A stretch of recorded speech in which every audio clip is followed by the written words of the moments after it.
The Lord the Lord led her and taught her and kept her as the apple of his eye. Like an eagle spreading its wings, he took her up and bore her on his shoulders. The Lord alone was her guide. In the name of the Father, and of the Son, and of the Holy Spirit, the grace of our Lord Jesus Christ, and the love of God, and the communion of the Holy Spirit be with you all. Hermanos, para celebrar dignamente estos sagrados misterios, reconozcamos nuestros pecados. Yo confieso ante Dios Todopoderoso y ante ustedes, hermanos, que he pecado mucho de pensamiento, palabra, obra y omisión. Por mi culpa, por mi gran culpa. Por eso ruego a Santa María, siempre Virgen, a los ángeles, a los santos, y a ustedes, hermanos, que intercedan por mí ante Dios nuestro Señor.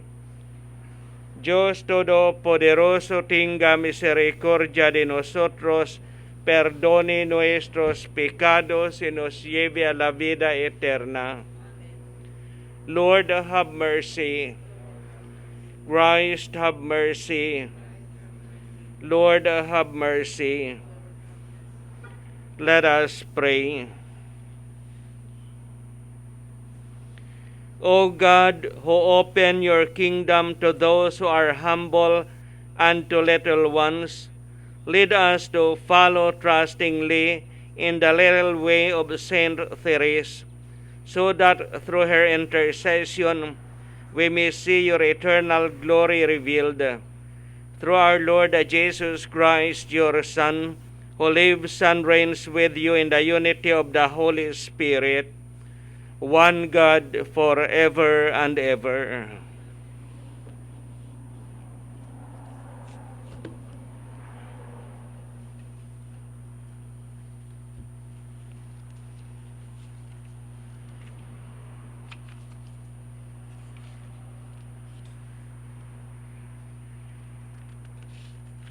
A reading from the book of the prophet Isaiah.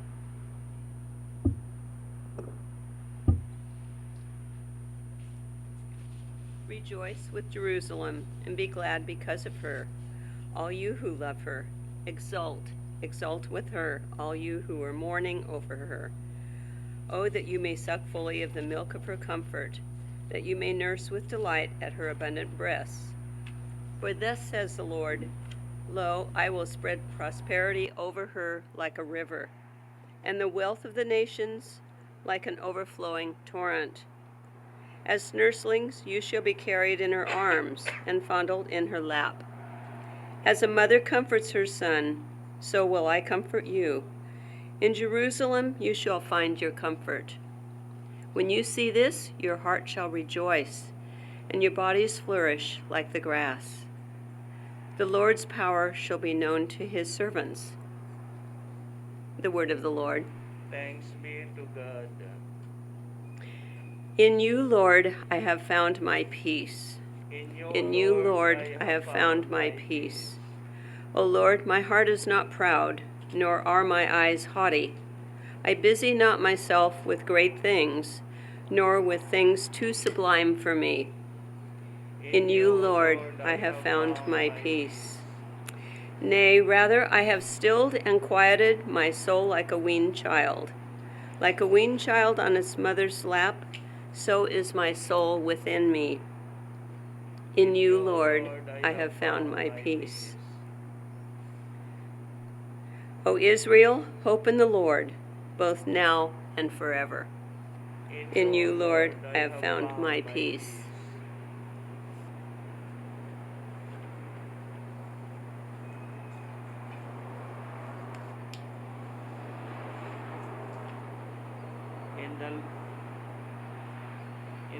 In the latest advisory from the diocese and from the health officers, singing can be done already when the celebration So singing in the Mass can be done when it is outdoor. So we shall sing the Alleluia. Alleluia. Alleluia. Alleluia.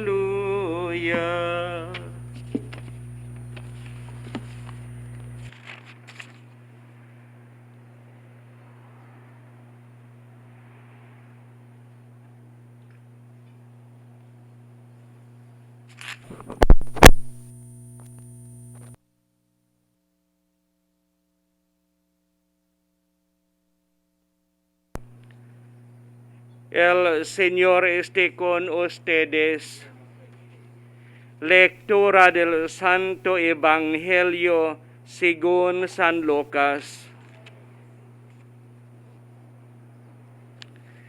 En aquel tiempo designó el Señor a otros 72 discípulos y los mandó por delante, de dos en dos, a todos los pueblos y lugares a donde pensaba ir, y les dijo: la cosecha es mucha y los trabajadores pocos. Rueguen, por tanto, al dueño de la mies que envíe trabajadores a sus campos. Pónganse en camino, los envió como corderos en medio de lobos. No lleven ni dinero, ni morral, ni sandalias, y no se detengan a saludar a nadie por el camino. Cuando entren en una casa, digan: que la paz reine en esta casa. Y si allí hay gente amante de la paz, el deseo de paz de ustedes se cumplirá. Si no, no se cumplirá. Quédense en esa casa, coman y beban de lo que tengan, porque el trabajador tiene derecho a su salario. No anden de casa en casa. En cualquier ciudad donde entren y los reciban, coman lo que les den. Curen a los enfermos que haya y díganles: ya se acerca a ustedes el reino de Dios. Pero si entran en una ciudad y no los reciben, salgan por las calles y digan: hasta el polvo de esta ciudad que se nos ha pegado a los pies, nos lo sacudimos, en señal de protesta contra ustedes. De todos modos, sepan que el reino de Dios está cerca. Yo les digo que en el día del juicio, Sodoma será tratada con menos rigor que esa ciudad. Palabra del Señor.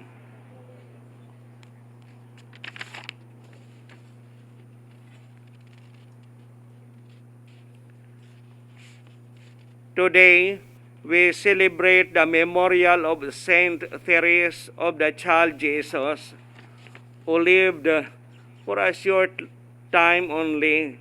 She was born in the year 1873 and she died in the year 1897.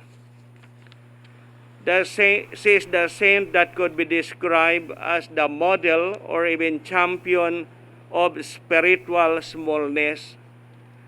Her spirituality is called the little way, as mentioned in the opening prayer of our Mass. The issue being that this has deserved her the title, quite uncommon, of Doctor of the Church. This is because even if she did not leave the four corners of the monastery. She prayed every day for the mission territories and the missionaries around the world. From her spirituality, known as the spiritual childhood, a complete refreshing and renewed spiritual theology has sprouted. Paradoxical as it may seem, God's greatness lies in the fact that He can make Himself small, as Pope Emeritus Benedict XVI once wrote. Thus, we could say that discretion, simplicity, humility make part of the, shall we say, divine DNA. As our Lord tells us in the Gospel of Matthew, chapter 18, verse 3, unless you change and become like little children, you will never enter the kingdom of heaven. Today's Saint Therese of the Child Jesus, Doctor of the Church, joined the Carmelite order when she was very young. That was at the age of 15. And according to the story, she does not even qualify yet for or to enter the religious life. And it is told that she has to see the Pope during the time and pretend to be a little bit older so that she will be allowed to enter the convent. And so she entered Carmel at the age of 15, and she died, or shall we say, she entered the eternal Carmel when she was 25. So she died at the age of 25 only. So small and so great, what a paradox to human eyes, but not really so from the perspective of love. So if we want to love, if we want to serve, we have to make ourselves small, very small, as the child Jesus in the manger and as Jesus Christ on the cross. Therese traveled the path of childhood. She once wrote, and I quote, "I am a very little soul who can only offer very little things to the Lord," end of quote. And because he was so little, she confided her growth to spiritual means. She decisively used to say, again I quote, "Yes, it is prayer, it is sacrifice which give me all my strength. These are invincible weapons that Jesus has given me," end of quote. Parallel and consequently, she relied on spiritual direction. She did not trust in herself alone, and she loved obedience to her superiors. Therefore, whoever takes the lowly position of this child is greatest in the kingdom of heaven, as our Lord tells us in the Gospel of Matthew, chapter 18, verse 4. A real contrast with the conceit of modernity. Perhaps for this reason, Saint Therese is a doctor of the Church, because of her wisdom and her writings on especially spiritual theology. She did have a knowledge of life, a life that should bear fruit for the Creator. Our Lord does not come from heaven every day to stay in a golden ciborium. He comes to find another heaven, the heaven of our soul, in which He loves to dwell. As one spiritual writer once said, with Saint Francis Xavier, Saint Therese of the Child Jesus is the patroness of mission.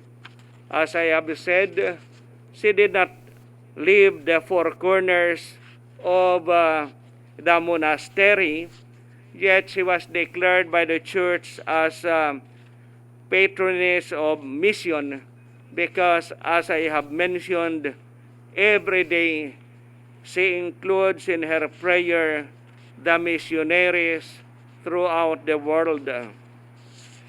So let us pray to the Lord that through the example and prayer of Saint Therese, we will remain steadfast in our faith and be more prayerful every day. Hoy festejamos a la Santa Teresa del Niño Jesús, que podríamos calificar como campeona o modelo de la pequeñez espiritual. La cuestión es que esto le ha valido el título nada frecuente de doctora de la Iglesia. De la infancia espiritual ha brotado toda una teología espiritual fresca, renovadora. Por paradójico que parezca, la grandeza de Dios yace en el hecho de que Él sea capaz de hacerse pequeño. Dice Papa Emérito Benedicto XVI. Así podríamos decir que la discreción, la sencillez, la humildad forman parte del ADN divino. Si no cambiáis y os hacéis como los niños, no entraréis en el reino de los cielos. Dice nuestro Señor Jesús en el Evangelio según San Mateo, capítulo 18, versículo 3. La Santa Doctora de hoy ingresó en el orden carmelita siendo muy jovencita. Tenía 15 años. Entró en el Carmelo Eterno cuando tenía 25 años. Tan pequeña y tan grande, que paradoja a los ojos humanos. Pero no es así desde la perspectiva del amor. Si quieres amar, si quieres servir, hazte pequeño, muy pequeño, como el niño Jesús en el pesebre, como nuestro Señor Jesucristo en la cruz. Teresa o Santa Teresa transitó por el camino de la infancia. Soy una alma minúscula que solo puede ofrecer pequeñeces a nuestro Señor. ¿Y por qué se consideraba así minúscula? Confiaba su crecimiento a los medios espirituales. Decía con firmeza: si toda mi fuerza se encuentra en la oración, en el sacrificio, son estas las armas invisibles que Jesús me ha dado, dice Santa Teresa. Paralela y consecuentemente se apoyaba en la dirección espiritual. no si fiaba de si misma y amaba la obediencia a los superiores. Excuse. Quien se haga pequeño como este niño, ese es el mayor en el reino de los cielos. Dice nuestro Señor Jesucristo en el Evangelio según San Mateo, capítulo 18, versículo 4. Un auténtico contraste con los aires de autosuficiencia de la modernidad. Quizá por eso mismo Santa Teresa es doctora de la Iglesia. Ella sí que sabía de la vida, una vida que debe fructificar para el Creador. Él no baja del cielo para quedarse en un cupón dorado, sino para encontrar otro cielo que le es infinitamente más querido que el primero, el cielo de nuestra alma. Santa Teresa de Jesús es la patrona de misión.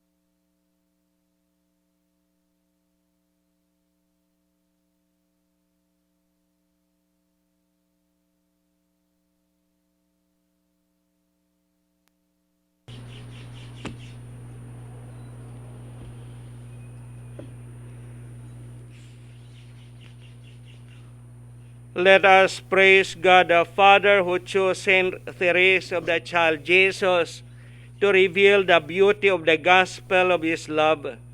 Through her intercession, we pray that the Lord may visit us with His grace this day. Remembering that Therese of Lisieux revered the allness of God and the littleness of the creature, we pray for the gift of true humility. Lord, have mercy. The Lord made known to Therese the secret of spiritual childhood. We pray that we may lead by the way of abandonment, simplicity, and confidence. Lord, have mercy. Therese calls our attention to the holy face of the suffering Christ. May we bear our daily sufferings with tranquility for the salvation of the world. Let us pray to the Lord. Therese claimed that if love were to fail, the church would cease to function. May we realize in our lives that it is love alone that matters. We pray to the Lord. Therese has been declared patroness of the missions. May we have something of her great missionary spirit. Let us pray to the Lord.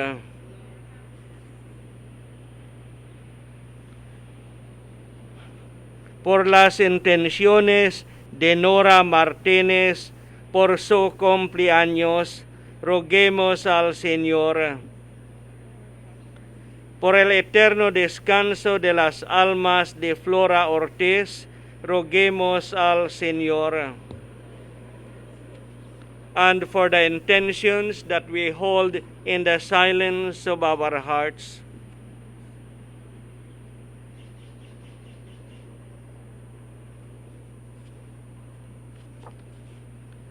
Lord our God, as we remember theories of the child Jesus, we ask you to remember us in your love, for you are Lord forever and ever.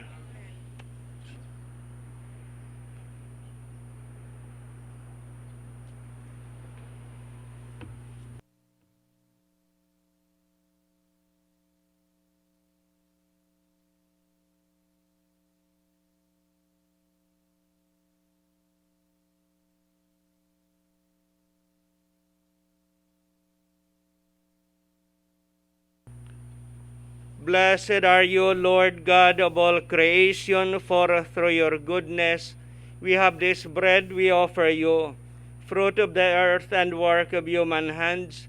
It will become for us the bread of life.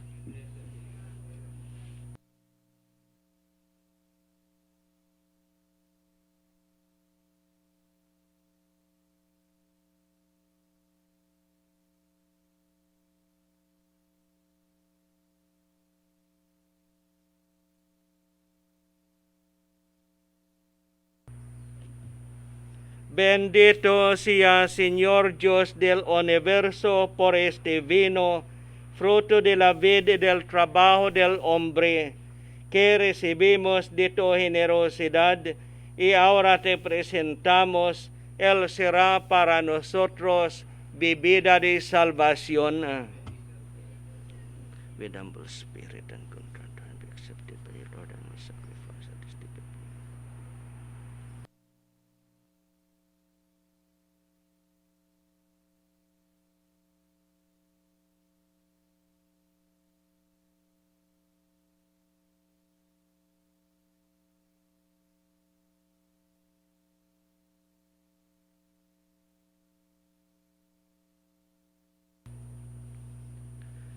Oren, hermanos, para que este sacrificio mío y de ustedes sea agradable a Dios Padre Todopoderoso.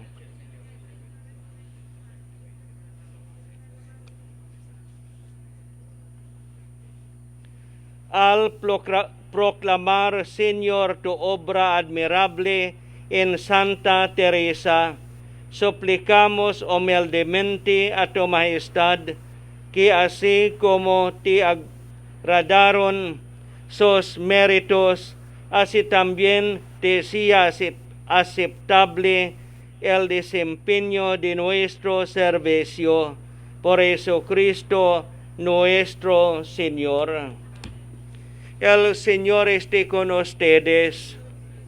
Levantemos el corazón. Demos gracias al Señor nuestro Dios. En verdad es justo y necesario que te alaben, Señor, tus criaturas del cielo y de la tierra, porque al recordar a los santos que por amor al reino de los cielos se consagraron a Cristo, celebramos tu providencia admirable, que no cesa de llamar al ser humano a la santidad de su primer origen, y lo hace participar ya desde ahora de los bienes que gozará en el cielo. Por eso, con todos los ángeles y santos, te alabamos, proclamando sin cesar: Santo, santo, santo es el Señor, Dios del universo. Llenos están el cielo y la tierra de tu gloria. Hosana en el cielo. Bendito el que viene en nombre del Señor. Hosana en el cielo.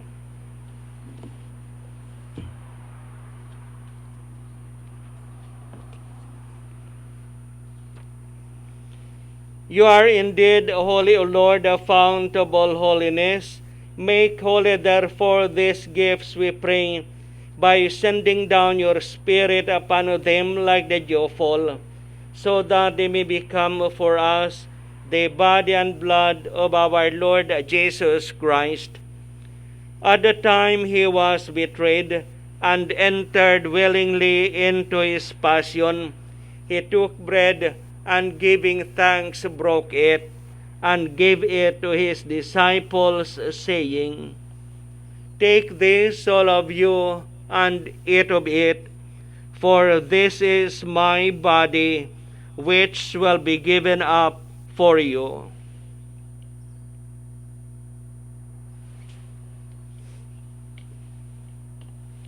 In a similar way, when supper was ended, he took the chalice, and once more giving thanks, he gave it to his disciples, saying, "Take this, all of you, and drink from it, for this is the chalice of my blood, the blood of the new and eternal covenant, which will be poured out for you and for many, for the forgiveness of sins.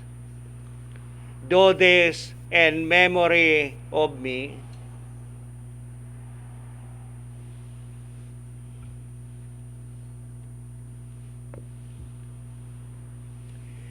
The mystery of faith, we proclaim your death, O Lord, and profess your resurrection until you come again.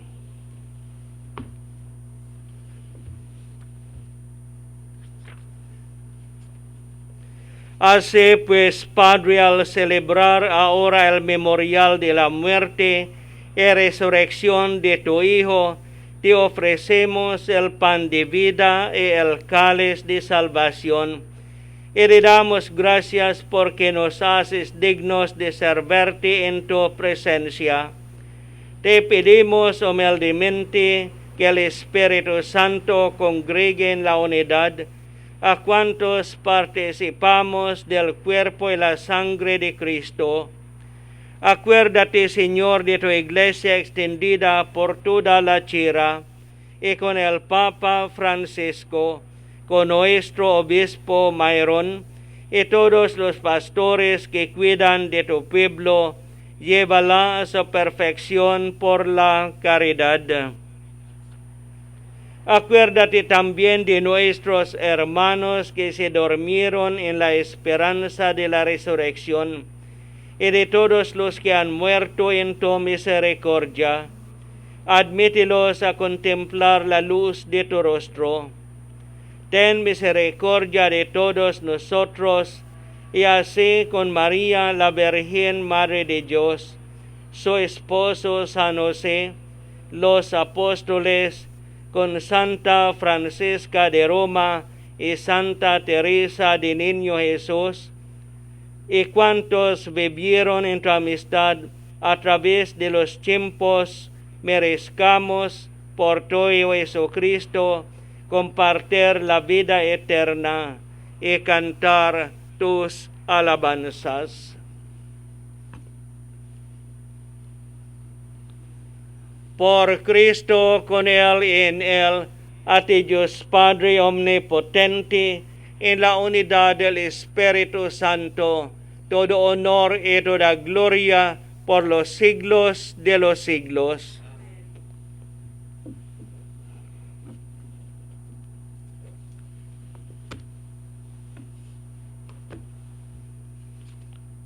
At the Savior's command and formed by divine teaching, we dare to say, Our Father, who art in heaven, hallowed be thy name.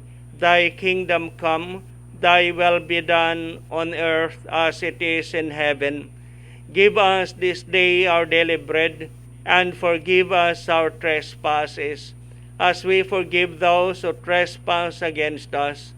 And lead us not into temptation, but deliver us from evil. Deliver us, Lord, we pray, from every evil. Graciously grant peace in our days, that by the help of your mercy we may be always free from sin and safe from all distress, as we await the blessed hope and the coming of our Savior, Jesus Christ. Lord Jesus Christ, who said to your apostles, "Peace I leave you, my peace I give you," look not on our sins, but on the faith of your church, and graciously grant her peace and unity in accordance with your will, who live and reign forever and ever. The peace of the Lord be with you always.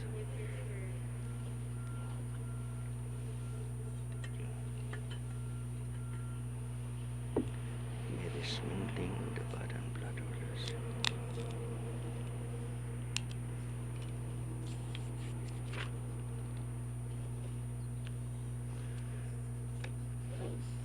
Agnus Dei, qui tollis peccata mundi, miserere nobis.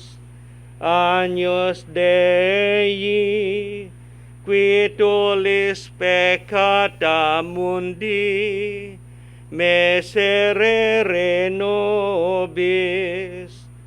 Agnus Dei, qui tollis peccata mundi, dona nobis pacem.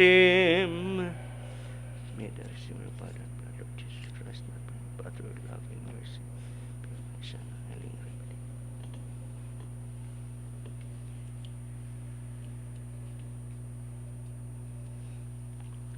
Behold the Lamb of God, behold him who takes away the sins of the world. Blessed are those called to the supper of the Lamb.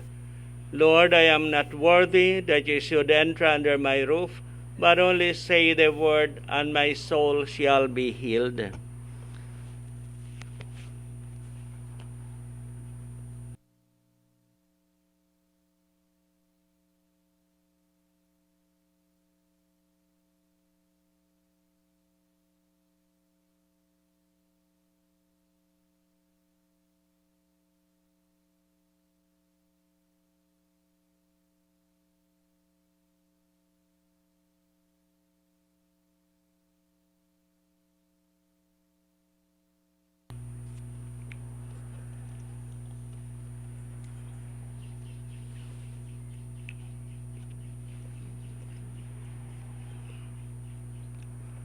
Thus says the Lord, unless you turn and become like children, you will not enter the kingdom of heaven.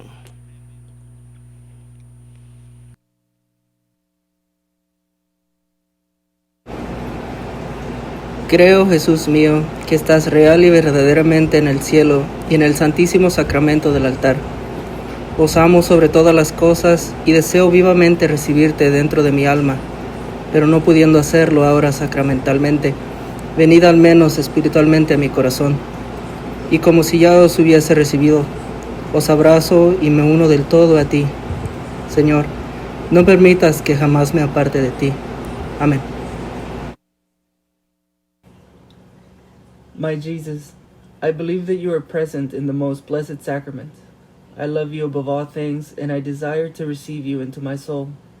Since I cannot now receive you sacramentally, come at least spiritually into my heart.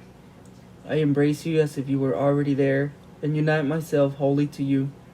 Never permit me to be separated from you. Amen.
Let us pray.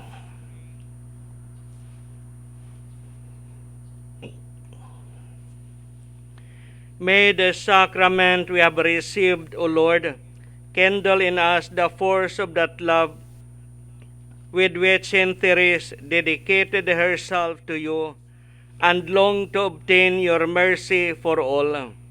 Through Christ our Lord.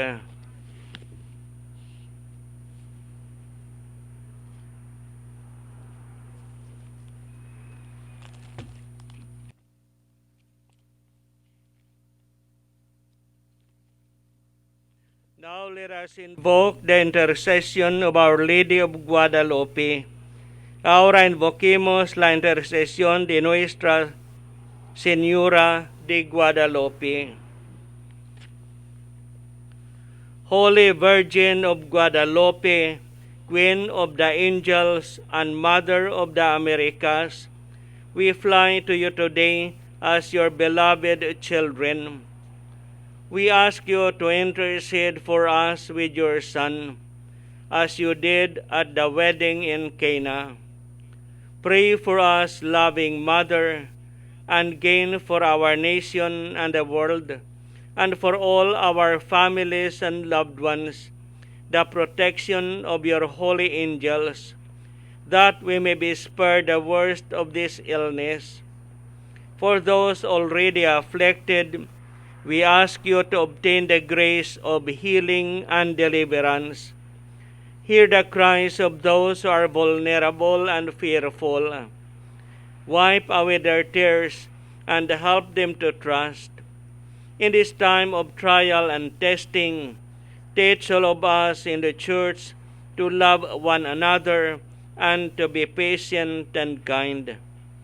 Help us to bring the peace of Jesus to our land and to our hearts.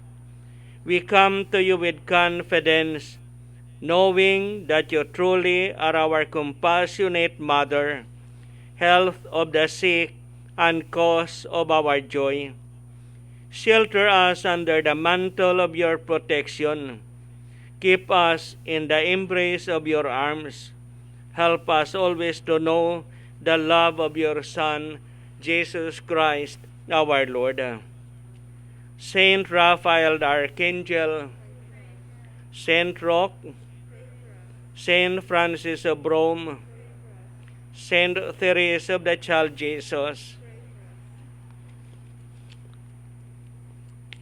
The Lord be with you. Bow your heads and pray for God's blessing. O God, protector of all who hope in you, bless your people, keep them safe, defend them, prepare them, that free from sin and safe from the enemy, they may persevere always in your love. Through Christ our Lord. And may Almighty God bless you, the Father, the Son, and the Holy Spirit. Go forth, the Mass is ended.